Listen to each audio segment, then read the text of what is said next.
If you've ever heard of Jesus of Nazareth, you probably know he was a famous teacher, and his most well-known words have shaped the lives of billions of people throughout history.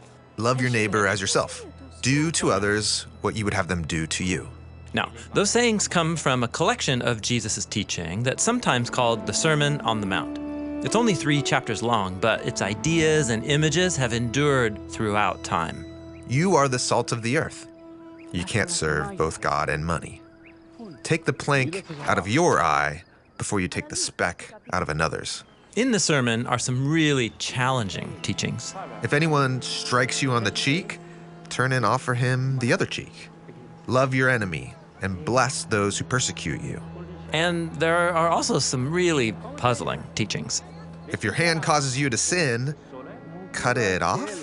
But the Sermon on the Mount is not a random collection of Jesus' teachings. They've been organized in a beautiful way so that it's easier to remember and meditate on. There are 3 main parts of the sermon, the middle of which has 3 parts, and then each of those middle parts themselves have 3 parts.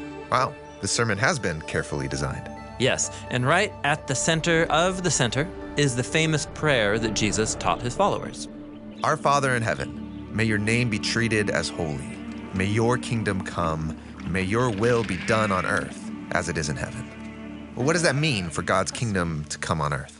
Well, we have to remember that Jesus was Jewish, and he grew up meditating on the Hebrew Bible, the sacred scriptures of Israel, and they told the story of God and all humanity. How God created a well-ordered world and appointed humans to rule it on his behalf.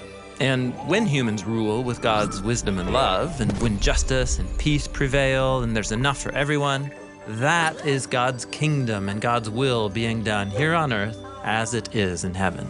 And that's no easy task. Humans foolishly rebel and start building their own kingdoms by their own wisdom.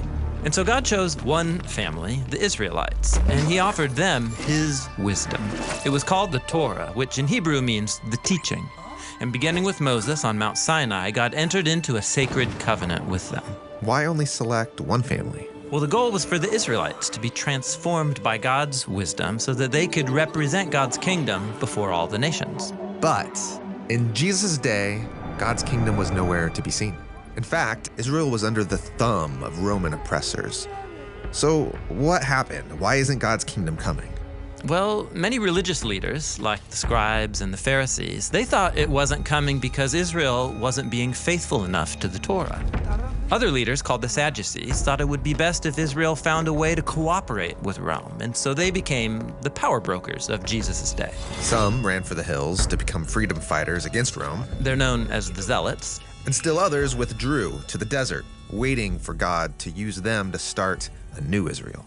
But walk around the hill country of Israel, like Jesus did, and you'll mostly find normal people figuring out their lives as best they can. Most were barely hanging on, lots of poor and sick people.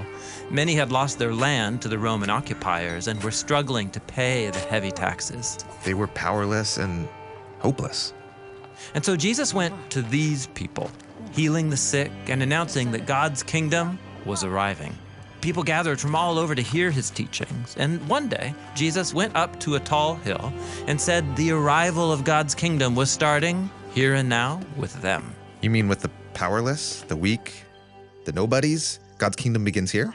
Yes, this is why the very first line of the Sermon on the Mount is, "Blessed are the poor in spirit."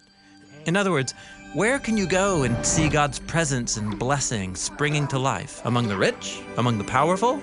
No, Jesus says. Look where people are poor, where they feel crushed and defeated. God's kingdom is beginning with the people standing right here.